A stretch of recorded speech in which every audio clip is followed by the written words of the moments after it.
con un 11. Y cuando ese 11 se rompe, ya se acabó el Madrid. Ya se acabó el Madrid. No me digas que no es lamentable. No me digas que no es lamentable. Porque en el Barcelona le quitas al Xavi, le quitas al Iniesta, le quitas al Cesc, le quitas a quien quieras, al Villa. Y pásalo a Noeta. No, Noeta no tiene nombre. Noeta no tiene nombre. Que solo de Noeta, porque se creyeron los reyes del mambo los del Barça. Venga, hombre. En la segunda parte del porque son de peor que los titulares y ya está. No puede haber una alineación de 11 jugadores que decíais que eran muchos suplentes cuando en el minuto 11 ya iban 0-2. En el descanso acabó 0-2. ¿Y no hicisteis más? No. ¿Si no hicisteis más? Al final, ¿qué me estás contando? en la segunda parte. Fue barriga llena.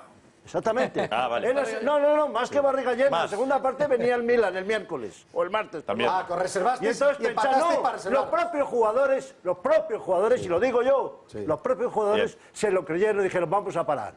Pero eso es lo que yo quiero, no quiero del Barça. La actitud no tiene que ver con el once inicial del Barça. Que era temerario y lo pagasteis. Para mí el Barça, lo bueno que tiene este Barça es que mete 5, va por 6, va por 7 y va por el octavo. Mira, te digo la...